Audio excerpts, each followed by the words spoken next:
You are harming yourself and calling it love. You label it loyalty. You describe it as being a good person. But when examined honestly, it is none of those things. It is self-destruction disguised as morality. There is an unsettling truth about human behavior that most people refuse to face. A truth Niccolò Machiavelli, the strategist of power, quietly taught rulers half a millennium ago. It is a lesson modern society prefers to hide. The lesson is simple. Not everyone can be rescued. And more importantly, not everyone wants to be. Some people are not searching for support. They are searching for weight to cling to. And when you offer them your hand, they will not pull themselves free. They will drag you down. They will use you as support to stay afloat while you slowly sink into the disorder they create. You know exactly who this refers to. You have encountered them before. You may even be sacrificing yourself for one right now. The friend who lives in constant crisis. The partner who drains your energy yet demands endless understanding. The relative who consumes your money, time, and calm, and responds only with bitterness. You try to repair them. You try to heal them. You convince yourself that with enough care, enough sacrifice, they will eventually change. But Machiavelli would meet you with an unflinching stare and state the hard reality. A person who insists on being good at all times will inevitably be destroyed among those who are not. Compassion without limits is not virtue. It is vulnerability. It is a critical weakness that manipulators, parasites, and the deliberately irresponsible will exploit until nothing remains of you. Today, we are going to operate on your conscience. We will remove the decayed parts of unchecked kindness. We will examine 6 types of individuals you must never attempt to save under any circumstances. This is not cruelty. This is survival. This is about protecting your strength so it can be used where it truly matters.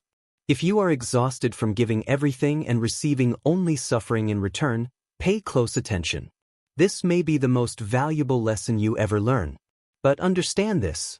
Once you view human nature through this perspective, there is no return to comfortable ignorance. Before identifying these 6 harmful archetypes, you must understand the savior trap. Why do you do this? Why do you rush into the fire when the person inside started it themselves? Because you were taught that your value depends on your usefulness. You believe goodness is measured by how much pain you can absorb for others. You think refusing is a moral failure. Machiavelli saw this as strategic self-destruction. In his world, and in ours, energy is limited. Power is limited. Time is limited. When you pour these resources into something that cannot be filled, you are not merely wasting them. You are financing the collapse of your own future. Imagine a ship with finite space and supplies.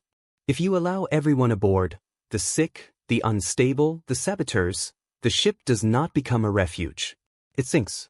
And everyone dies, including the innocent, including you. To keep the ship afloat, you must be strict about who is allowed on board. This is the idea of therapeutic darkness. It is the understanding that sometimes the most caring choice is to let someone reach the bottom, because the bottom is where illusions break. It is the only place where they must either rise or remain where they are. When you rescue them, you rob them of their lesson. You interfere with cause and consequence. So who are these people? Who must be released? We begin with the first, often the most subtle and dangerous. Type 1. The architect of chaos. This is the person permanently surrounded by disaster. Machiavelli warned against close ties with the chronically unlucky, not out of superstition, but observation. He recognized that some individuals are not victims of chance. They design their own downfall. You know this person. Every conversation brings another crisis. They lost their job. Their car failed. Their partner betrayed them. Their housing collapsed. It is an endless cycle of problems. Initially, you feel compassion. You wonder how one person can endure so much. You step in. You lend money. You offer guidance. You open doors. For a short time, things stabilize. Then the chaos returns. The job you secured for them disappears because the boss was unfair. The money you gave vanishes into yet another emergency. Understand this clearly. Misfortune spreads. This is not superstition. It is behavioral science. Chronically unlucky people lack judgment, discipline, and awareness. They act impulsively. They ignore warnings. They provoke conflict. They think carelessly and act recklessly. And yet, they never accept responsibility. It is always circumstance. Always fate. Always bad luck. If you try to save the architect of chaos, you invite that chaos into your own life. You become collateral damage. Machiavelli understood that fortunes are interconnected. When you tie yourself to a sinking vessel, intention is irrelevant. You sink as well. I have watched capable people lose credibility, finances, and mental stability because they tried to steady someone addicted to disorder. You cannot fix a person who thrives on their own collapse. Why do they behave this way? Because chaos brings attention. Chaos excuses effort. If they are always the victim, they never need to become capable. Stop acting as their shelter. Step away. Let the storm reach them. Let them feel it. Because only exposure forces construction. If you continue protecting them, you enable their dysfunction. And eventually, their misfortune becomes yours. Maintain distance. Guard your peace. Disorder spreads through proximity. Isolate yourself from the architect of chaos. Type 2, the bottomless pit. This is often the most emotionally difficult. This person demands your help, absorbs it, and then resents you for providing it. Machiavelli wrote extensively about the instability of gratitude. He observed that people change their behavior as soon as their interests shift. The ungrateful individual carries a deep sense of entitlement. They do not see your assistance as generosity. They see it as obligation. Observe the pattern. The first time you help, they overflow with appreciation. Thank you. You saved me. I couldn't do this without you. You feel valued. The bond forms. The second request comes more easily. You help again. Gratitude is brief, restrained. The third time, there is no request, only expectation. And if you hesitate, irritation appears. Passive remarks follow. I thought friends helped friends. This is the bottomless pit. Nothing you provide will ever satisfy them. Because the emptiness is not material. It is moral. When you assist someone like this, you create a dangerous hierarchy. You become the provider, and they become dependent. And human beings, by their darker instincts, grow to resent those they rely on. Dependence creates resentment. At a deeper level, they dislike you because your capability reflects their weakness. Your generosity exposes what they cannot provide for themselves. So they take your resources, they take your hours, and quietly prepare to turn against you. Have you noticed that those you help the most are often the ones who criticize you most when you are absent? This is why Machiavelli advises that if you choose to help, you must do so without creating reliance, or better yet, do not help at all if you sense entitlement beneath the surface. How do you identify them? Test them. Say no to a small request. Their response will reveal everything about their character. A balanced person accepts your boundary. The bottomless pit reacts with anger, guilt, or emotional withdrawal. They attempt to punish you for turning off the supply. When you see this, leave immediately. Do not hesitate. You cannot save someone who believes the world owes them comfort. You will give them your energy and they will stare back and ask, "Is that all?" Do not offer value to those who will only destroy it. They will crush it and then turn on you. Type 3, the smiling saboteur. Now we move into more dangerous ground. The first two types drain you through incompetence or entitlement. This one drains you through intent. Machiavelli understood that envy is the most corrosive force in any court, workplace, or social group. The smiling saboteur is often someone close to you. A longtime friend. A peer who began at the same level. Then you advanced. You grew. You improved and they did not. They cannot tolerate that contrast. But they are cautious. They do not attack directly. Open enemies are visible. Their weapons are obvious. The smiling saboteur hides their blade behind friendliness. They claim to protect you from your own ambition. Listen carefully when you share success. I got promoted. That's great, but won't the hours be brutal? You'll burn out. I'm just concerned. I met someone special. Nice. Just be careful. You know how easily you get hurt. Hear the pattern? The subtle doubt. The manufactured concern. Envy disguised as care. They attempt to weaken your confidence so you return to their level. Machiavelli warned that people are easily misled when their immediate needs are touched, and those who deceive will always find willing participants. The envious want to rescue you from success because your progress reflects their stagnation. If you try to lift them with you, they will sabotage the climb, intentionally or instinctively. They create distractions before important moments. They offer poor advice. They leak your information. They do not want you to succeed. You cannot save the envious. Envy is a disease of the inner self. It destroys its host. The only defense is concealment. Hide your progress. Hide your satisfaction. Hide your plans. Machiavelli advised restraint and silence. Do not arm them with knowledge of your happiness. Be neutral. Be unremarkable. Be struggling. How's work? Busy. Hard as always. Give them nothing to resent. Save your victories for those who genuinely support you. If you try to heal their insecurity with kindness, you place yourself in danger. They will destroy what you are building simply to watch it fall. Never reveal your next step. Never expose your full strength. Pause here. Take a breath. This is heavy material. Faces are coming to mind. Names you avoided admitting. Guilt is rising. The inner voice says, "They need me. I'm different. I can fix this." Silence that voice. It is not conscience. It is ego. It is the belief that you are powerful enough to change human nature. You are not limitless. You are human. Your energy is finite. If you keep attaching yourself to those who survive on pain, you will deteriorate mentally, emotionally, and eventually physically. Stress destroys. Betrayal destroys. There are 3 more types. These next ones target your deepest weaknesses. They leave the longest scars. Prepare yourself. We are going further. Type 4, the professional victim. This is one of the most deceptive figures in human psychology. They do not approach with force or arrogance. They approach in submission. The professional victim. Machiavelli understood power in its purest forms: fear and sympathy. The strong rule through fear. The weak rule through sympathy.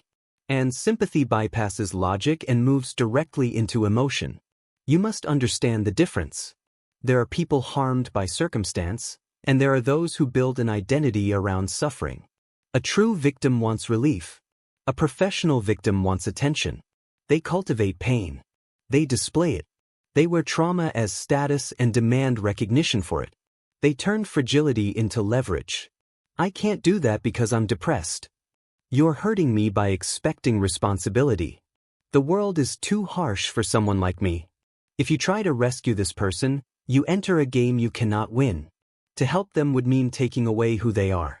Healing removes their excuse. Strength removes their audience. So they resist solutions. You offer a ladder, they say they are too tired. You offer a rope, they say it hurts. You try to lift them, they go limp, forcing you to carry the weight. Machiavelli would warn that those who live on pity build unstable foundations. And you, the rescuer, are building on something worse. Each rescue reinforces their helplessness.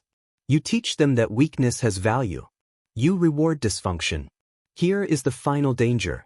When you stop, when you say, "I cannot do this anymore," they change.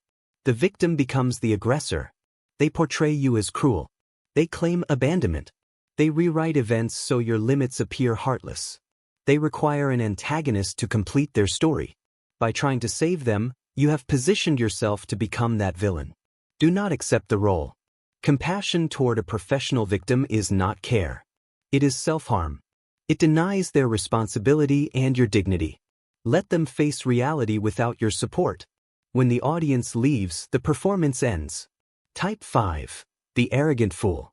This type opposes wisdom, growth, and clarity, and if you allow it, your peace of mind. This is not someone lacking intelligence. Ignorance can be corrected. This is someone committed to their own opinion, even when it ruins their life. Machiavelli warned rulers that a leader who lacks wisdom cannot receive wise counsel.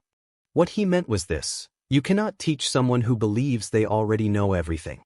You watch this person repeat the same errors again and again. They choose the wrong partners. They fall for obvious scams. They start conflicts they cannot resolve.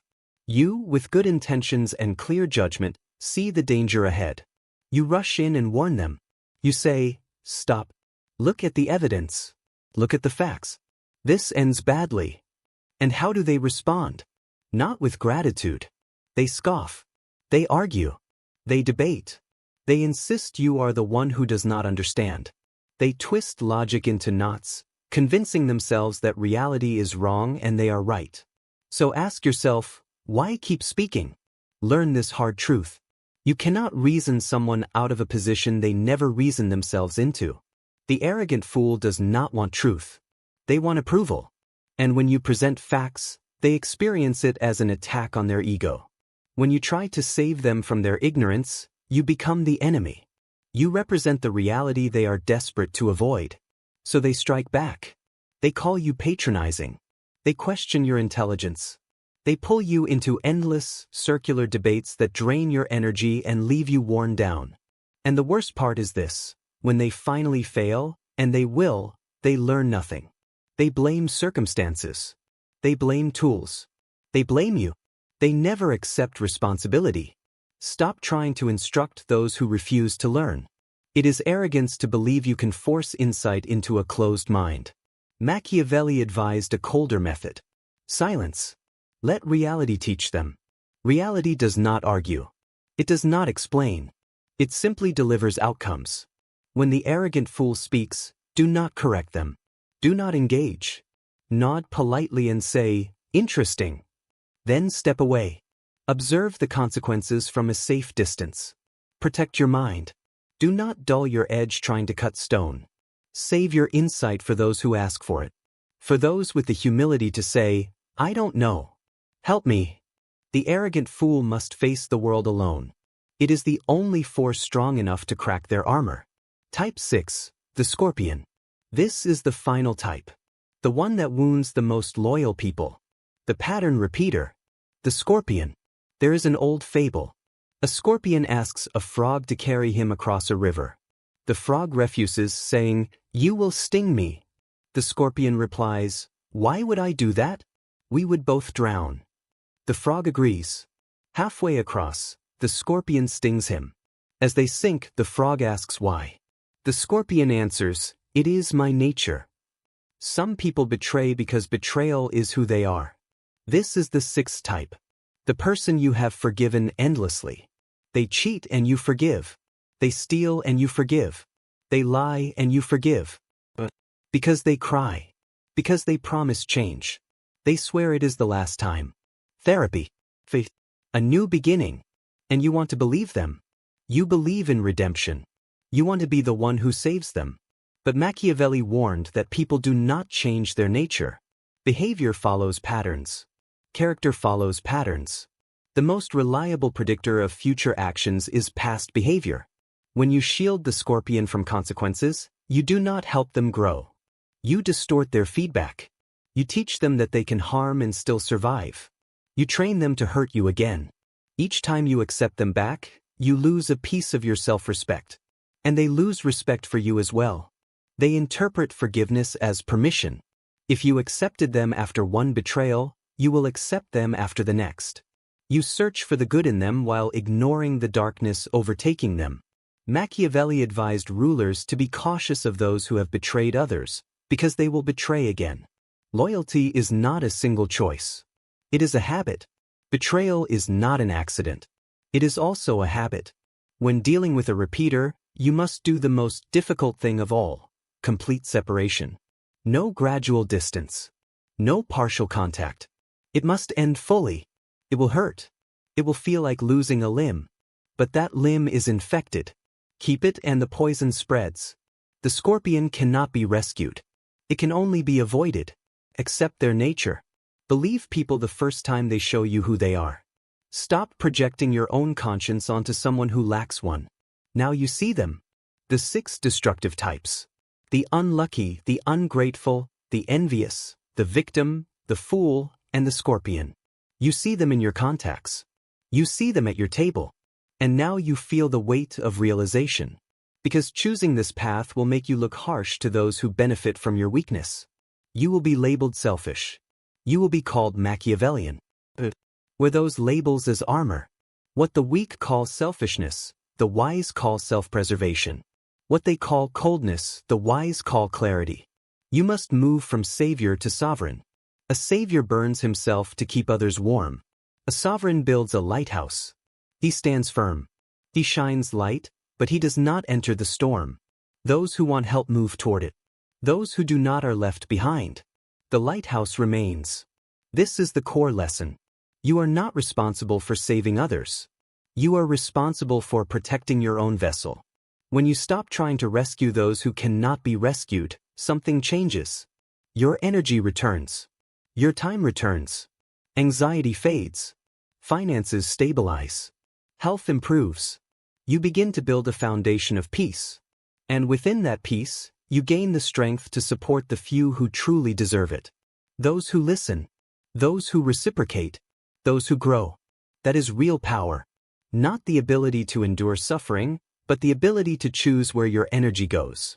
Machiavelli wrote that most people see only appearances. Few understand what lies beneath. Let the world see calm. Let them assume what they want. But know, privately, that you have mastered the hardest skill of all. Letting go. One warning remains. As you remove these people and grow stronger in silence, you will face a final challenge. When the noise is gone, you will be alone. And you will face yourself. You may realize that the person you were trying to save was a reflection of an unhealed part within you. What if the weakness was not only external? That is a discussion for another time. If this shifted your perspective, understand this is only what can be shared openly. Some material cannot be discussed publicly without consequence. That information exists elsewhere. If you are still here, you are paying attention. Subscribe if you haven't. And if you want access to what is not shown to everyone, the join option is there. Most people will never take that step. That is intentional.